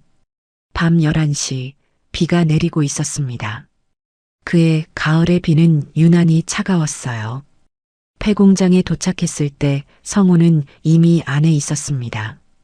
깨진 창문 사이로 달빛이 비스듬히 들어오고 있었고 녹슨 기계들 사이에 성호의 그림자가 서 있었어요.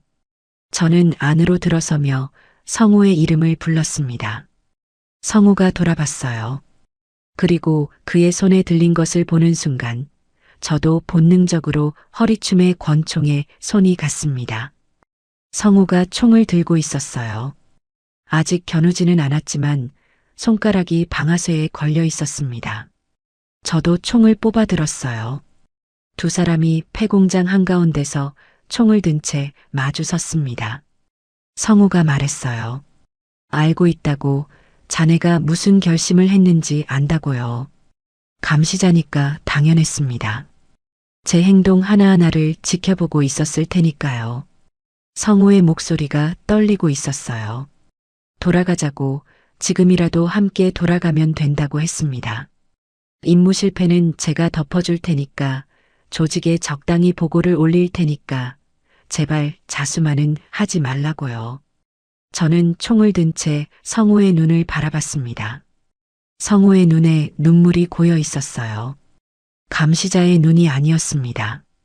3년간 함께 꿈을 꾸던 동지의 눈이었어요. 저는 고개를 저었습니다. 갈 수 없다고, 이미 돌아갈 수 없는 곳까지 왔다고요. 성호의 표정이 일그러졌어요.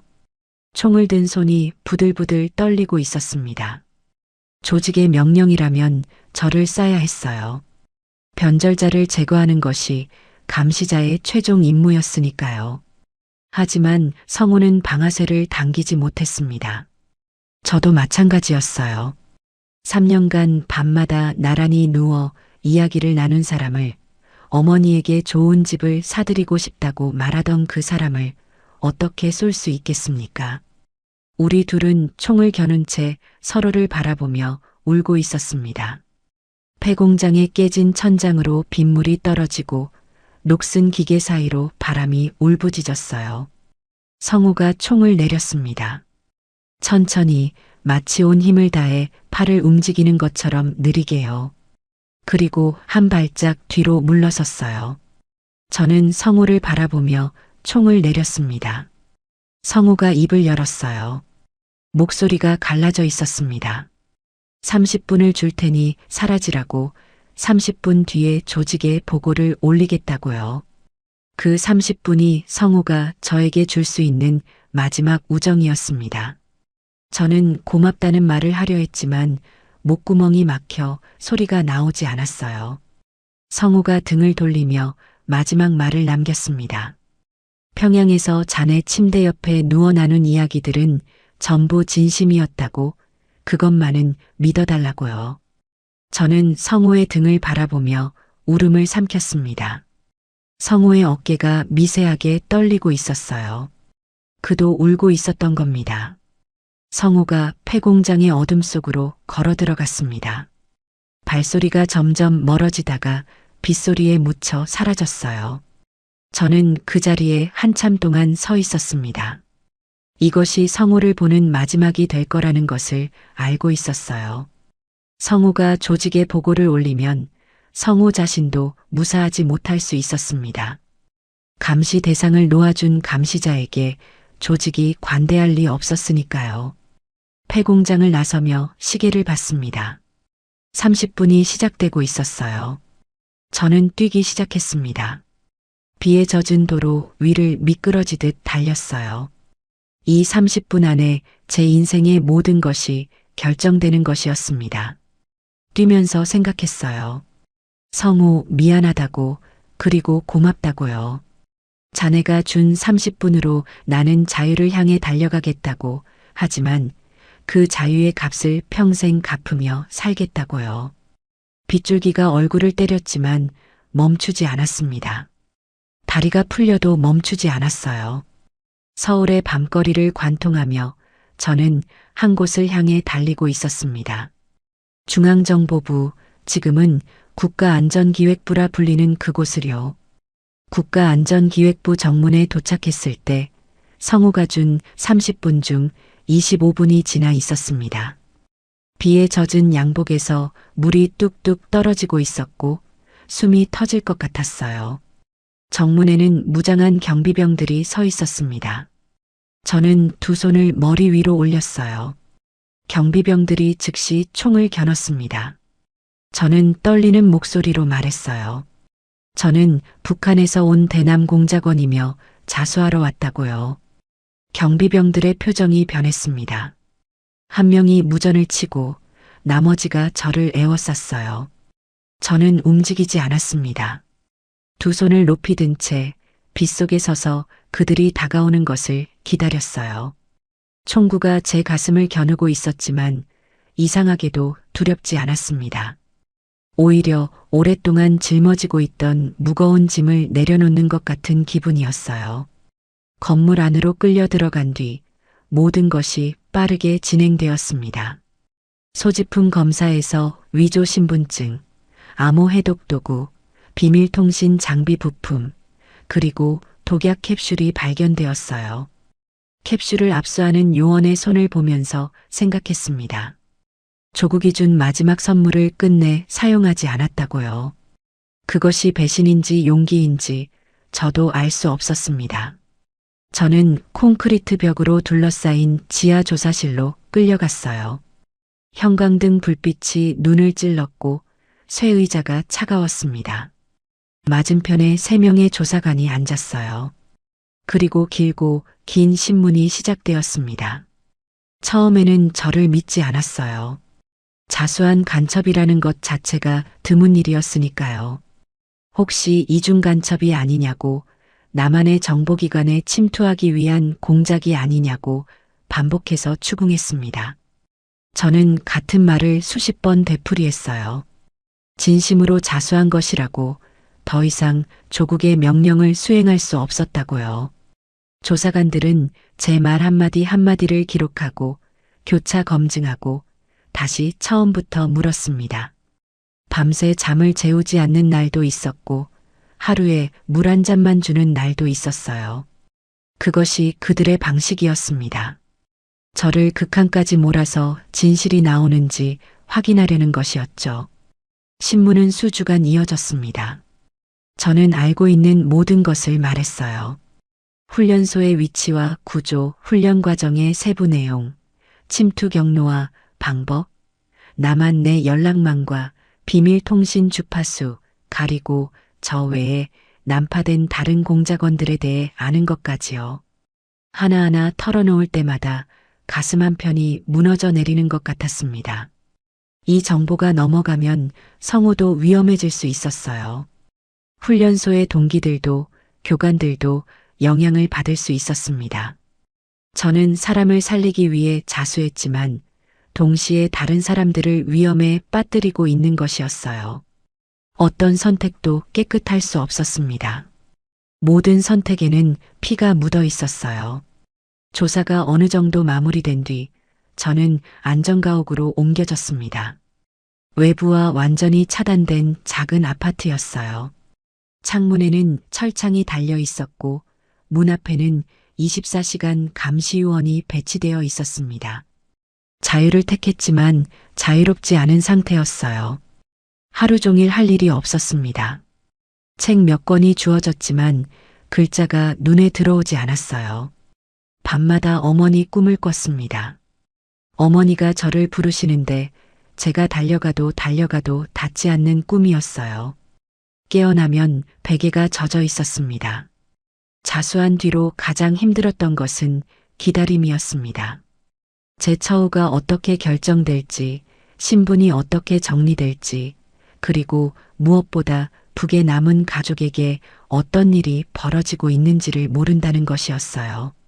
조사관에게 가족이 걱정된다고 말한 적이 있었습니다. 조사관은 잠깐 침묵하다가 우리가 할 수 있는 일은 없다고 대답했어요. 그 한마디가 저를 짓눌렀습니다. 저도 알고 있었어요. 제가 자수한 순간 북에 남은 가족의 운명은 이미 결정된 것이나 다름없었다는 것을요. 연좌제가 그들을 집어삼킬 것이었습니다. 저는 안전가옥의 철창 너머로 하늘을 바라보며 되뇌었어요. 어머니, 용서해 주세요.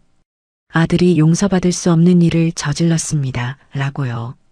몇 달이 지나 최종 결정이 내려왔습니다. 저는 전향자로 분류되어 새로운 신분을 부여받게 되었어요. 이정수라는 이름은 유지되었습니다. 이미 그 이름으로 수년을 살았으니 새로운 신분을 만드는 것보다 기존 신분을 공고히 하는 것이 안전하다는 판단이었죠. 저는 서류에 서명을 하며 생각했습니다. 최진혁은 이제 정말로 죽은 것이라고요. 서류상으로도 현실에서도 최진혁이라는 사람은 더 이상 존재하지 않게 되었습니다. 펜을 내려놓았을 때 손끝에 힘이 빠져나갔어요. 이름 하나를 잃는 것이 이렇게까지 무거운 일인지 그때 처음 알았던 겁니다. 자수한 뒤 5년이 흘렀습니다. 저는 이정수라는 이름으로 서울 외곽의 작은 동네에서 조용히 살고 있었어요. 국가안전기획부가 마련해준 작은 상가 건물의 2층에 방 한 칸을 얻어 살았고 1층의 작은 문구점에서 일하며 생계를 이어갔습니다. 바깥 세상과의 접촉은 최소한으로 유지했어요. 아직까지 북의 공작원이 저를 찾으러 올 가능성이 있었으니까요. 매일 같은 시간에 일어나 같은 길을 걸어 문구점에 가고 같은 시간에 문을 닫고 돌아왔습니다. 자유를 얻었지만 그 자유는 작은 새장 안의 자유 같은 것이었어요. 서영과는 자수 직후에 모든 연락이 끊겼습니다. 당연한 일이었어요. 이정수가 간첩이었다는 사실이 알려지면 서연과 주변 사람들이 위험해질 수 있었으니까요. 안전기획부는 제가 갑자기 사라진 것을 자연스러운 이직으로 위장했습니다. 서연이 저를 어떻게 생각하고 있을지, 어디서 무엇을 하며 살고 있을지 저는 알 수 없었어요. 가끔 밤에 서연의 웃음소리가 기억 속에서 울려올 때면 가슴 한구석이 텅 빈 것처럼 허전했습니다. 하지만 제가 사라진 것이 서연에게는 차라리 다행이었을 거예요. 존재하지 않는 사람에게 마음을 준 것보다 그 사람이 처음부터 없었다고 생각하는 것이 덜 아플 테니까요. 하숙집 할머니에게도 연락하지 못했습니다. 된장찌개를 끓여주시던 그 할머니가 지금도 건강하신지 하숙집을 계속 운영하고 계신지 알 길이 없었어요. 할머니는 아마 이정수라는 청년이 갑자기 방을 빼고 떠난 것을 이상하게 여기셨을 겁니다. 걱정도 하셨겠죠. 저는 할머니에게 고맙다는 말, 죄송하다는 말을 하고 싶었지만 할 수 없었어요. 제 주변에 있었던 모든 사람들이 저로 인해 한 번씩 상처를 받았다는 사실이 자유를 얻은 뒤에도 저를 끊임없이 괴롭혔습니다. 그러던 어느 날 안전기획부 담당관이 저를 찾아왔습니다. 평소와 다른 표정이었어요. 무언가를 말해야 하지만 쉽게 입이 떨어지지 않는 사람의 얼굴이었습니다. 저는 직감적으로 알았어요. 북에서 소식이 온 것이라고요. 담당관이 의자에 앉으며 말했습니다. 최근 탈북한 사람을 통해 확인된 정보라고요. 저는 숨을 멈추고 그의 다음 말을 기다렸습니다. 아버지의 이야기는 이미 성우에게 들어 알고 있었습니다. 하지만 그 이후의 이야기는 몰랐어요. 담당관이 말했습니다. 제가 자수한 직후 어머니와 여동생이 보위부에 체포되었다고요. 연좌제가 즉각 적용된 것이었습니다. 어머니는 요덕관리소로 이송되었고 18살이었던 여동생 진이도 함께 끌려갔다고 했어요. 저는 그 말을 듣는 순간 세상이 멈추는 것을 느꼈습니다. 요덕이라는 단어가 머릿속에서 폭발했어요. 요덕관리소가 어떤 곳인지, 그곳에서 사람들이 어떤 일을 겪는지 저는 훈련소에서 충분히 배웠습니다. 담당관은 계속했어요. 어머니는 관리소에 수감된 지 2년 만에 돌아가셨다고요. 영양실조와 강제노동으로 이미 약해진 몸이 관리소의 혹독한 환경을 버티지 못한 것이었습니다. 제대로 된 치료는커녕 죽어가는 와중에도 노동을 면제받지 못하셨다고 했어요. 저는 의자에 앉은 채 온몸에 힘이 빠져나가는 것을 느꼈습니다. 어머니가 돌아가셨다는 말이 귀를 통과해 심장을 꿰뚫고 등 뒤로 빠져나가는 것 같았어요. 숨을 쉴 수 없었습니다. 눈앞이 하얘졌어요. 담당관이 사진 한 장을 내밀었습니다. 탈북자가 가지고 나온 것이라고 했어요. 낡고 구겨진 작은 사진이었습니다. 아버지의 군복 사진이었어요. 거실벽에 걸려있던 바로 그 사진이요. 어머니가 끌려가시면서도 이 사진만은 품에 넣고 가셨다는 것이었습니다. 저는 그 사진을 받아들고 한참을 바라봤어요. 아버지의 젊은 얼굴이 빛바랜 사진 속에서 저를 바라보고 있었습니다. 저는 사진을 가슴에 끌어안고 무너졌어요. 소리를 내어 울었습니다. 목이 찢어지도록 숨이 끊어질 것처럼 울었어요. 담당관은 자리를 피해 주었습니다. 빈 방에 혼자 남겨진 저는 바닥에 엎드려 한참을 울었어요.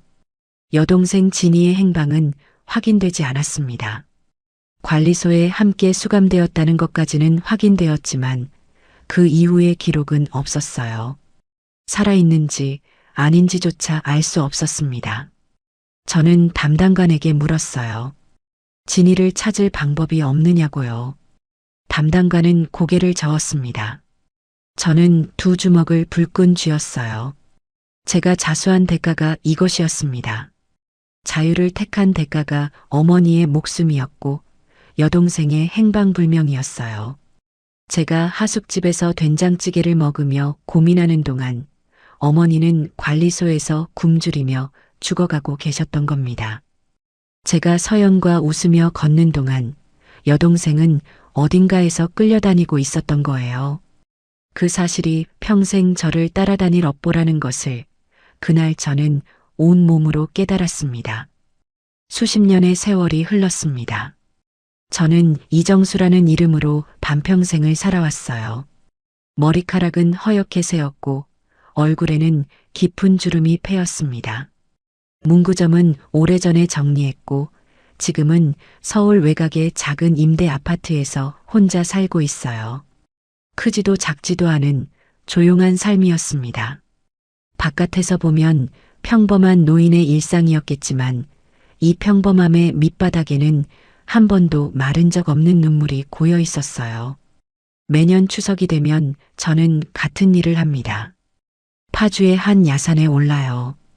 임진강이 내려다 보이는 언덕이 있는데 맑은 날이면 그곳에서 북녘산들이 희미하게 보입니다. 저는 그 언덕에 자리를 펴고 밥 한 그릇과 나물 몇 가지를 놓고 북쪽을 향해 절을 올려요. 아버지에게, 어머니에게, 그리고 어딘가에 있을 진이에게요. 절을 하면서 매번 같은 말을 되뇌입니다. 용서해달라고, 불효자를 용서해달라고요. 대답은 돌아오지 않습니다. 바람만 불어올 뿐이에요. 북녘에서 불어오는 바람이 혹시 어머니의 손결은 아닐까, 그런 어리석은 생각을 하며 눈을 감곤 했어요. 서연의 소식은 끝내 알지 못했습니다.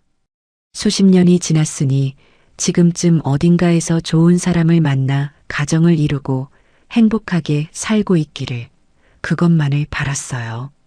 서연이 저를 기억하고 있는지 아니면 이미 잊었는지 알 수 없었습니다. 다만 서연이 행복한 삶을 살고 있다면 그것이 제가 자수함으로써 지킨 수많은 일상 중 하나일 거라고 스스로를 위로했어요.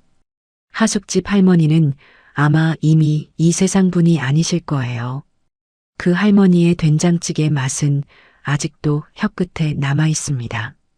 간첩을 무너뜨린 된장찌개라니 생각하면 쓸쓸한 웃음이 나오기도 했어요. 성우의 소식도 알 수 없었습니다. 저를 놓아준 뒤 어떤 처분을 받았을지, 살아있기는 한 건지요. 감시 대상을 30분이나 풀어준 감시자에게 조직이 관대했을 리 없었어요. 성우가 마지막으로 남긴 말이 아직도 귓가에 맴돕니다. 평양에서 나눈 이야기들은 전부 진심이었다고, 그것만은 믿어달라고 했던 그 말이요. 저는 그 말을 믿었습니다. 지금도 믿고 있어요. 성우가 저에게 준 30분은 명령에 대한 반역이었고, 체제에 대한 작은 저항이었고, 우정에 대한 마지막 증명이었습니다. 그 30분이 없었다면 저는 지금 여기 없었을 거예요. 가끔 밤에 잠이 오지 않을 때면 지나온 삶을 되돌아봅니다. 14살 붉은 넥타이를 메고 수령님의 아이라는 자부심으로 가득 차 있던 소년. 20살 총을 잡으면 표적 정중앙을 뚫던 청년. 21살 이름을 버리고 그림자가 되는 법을 배우던 훈련병. 26 적의 땅에 발을 디디고 완벽한 무기가 되겠다고 맹세하던 공작원. 그 공작원을 무너뜨린 것은 총도 고문도 정보기관도 아니었어요. 된장찌개 한 그릇이었고, 서점에 가득한 책이었고, 실향민의 딸이 들려준 아버지의 이야기였습니다. 사람이 사람을 바꾸는 것이었어요. 체제가 아무리 완벽한 무기를 만들어도 사람의 따뜻함 앞에서는 녹아내릴 수밖에 없었던 겁니다. 저는 지금도 스스로에게 묻습니다. 그날의 선택이 옳았느냐고요. 자수를 택한 그 결정이 정당했느냐고요.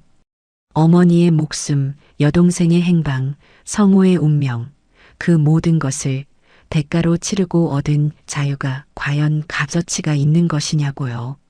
솔직히 말하면 대답할 수 없습니다. 수천 명의 생명을 지켰다고 스스로를 위로할 수는 있지만 제 손으로 가족을 잃었다는 사실 앞에서는 어떤 정당화도 무력해져요. 제가 넘기지 않은 군사기밀 덕분에 누군가는 평화로운 아침을 맞이했을 겁니다. 하지만 그 평화의 반대편에서 어머니는 굶주리며 돌아가셨어요. 이 모순 앞에서 저는 평생을 서성이고 있는 것이었습니다. 올해도 추석이 다가오고 있었어요. 저는 쌀을 씻어 밥을 지었습니다. 나물을 무치고 과일을 깎았어요. 작은 보따리에 싸서 파주의 언덕으로 향했습니다. 오늘도 날이 맑아서 북녘산이 보일지도 모르겠다는 생각을 했어요. 언덕에 올라 자리를 펴고 음식을 내려놓고 무릎을 꿇었습니다. 북쪽을 바라봤어요. 산등성이 너머로 햇살이 쏟아지고 있었습니다. 저 빛 아래 어딘가에 제 고향이 있었어요. 아버지가 훈장을 받던 평양이, 어머니가 옥수수죽을 끓여주시던 부엌이, 성우와 나란히 누워 꿈을 나누던 훈련소가 있었습니다. 저는 깊이 절을 올렸어요. 이마가 차가운 땅에 닿았습니다. 아버지, 용서해 주세요. 어머니, 용서해 주세요. 진이야, 오빠를 용서해다오. 입속으로 중얼거리며 절을 했습니다. 바람이 불어왔어요. 북에서 불어오는 가을바람이 제 허옇게 센 머리카락을 흩날렸습니다. 눈을 감으니 어머니의 손이 머리를 쓰다듬는 것 같았어요. 착각이었겠지만 저는 그 착각에 잠시 기대고 싶었습니다. 일어서서 보따리를 챙기며 마지막으로 한 번 더 북녘을 바라봤어요. 산은 여전히 거기 있었습니다. 30년 전에도 40년 전에도 그리고 오늘도요. 변한 것은 산이 아니라 저였어요. 붉은 별을 따라가면 되는 줄 알았던 소녀는 이제 허리가 굽은 노인이 되어 있었습니다. 그 별이 저를 어디로 데려올지 몰랐던 소년에게 지금의 제가 한마디 할 수 있다면 이렇게 말하고 싶었어요. 별을 따라가되 내 마음의 소리를 잊지 말라고요. 충성보다 중요한 것이 있다고, 그것은 사람이라고요. 언덕을 내려오며 저는 생각했습니다. 내년 추석에도 이 언덕에 오겠다고, 다리가 부러져도 기어서라도 오겠다고요. 어머니에게, 아버지에게, 진이에게, 그리고 성우에게 절을 올리겠다고요. 이것이 제가 할 수 있는 유일한 속죄이니까요. 그것이 그날의 선택에 대한 답이 될 수는 없겠지만 적어도 잊지 않겠다는 약속은 될 수 있을 테니까요. 저는 천천히 걸었습니다. 가을 햇살이 등을 비추고 낙엽이 발밑에서 바스락거렸어요. 이정수라는 이름으로 살아온 반평생이 무겁지만 오늘도 저는 걷고 있었습니다. 내일도 걸을 겁니다. 어머니가 말씀하셨으니까요. 몸성이 돌아와야 한다고, 꼭이라고요. 그 약속만큼은 지키며 살겠다고 오늘도 한 발짝을 내딛었던 겁니다.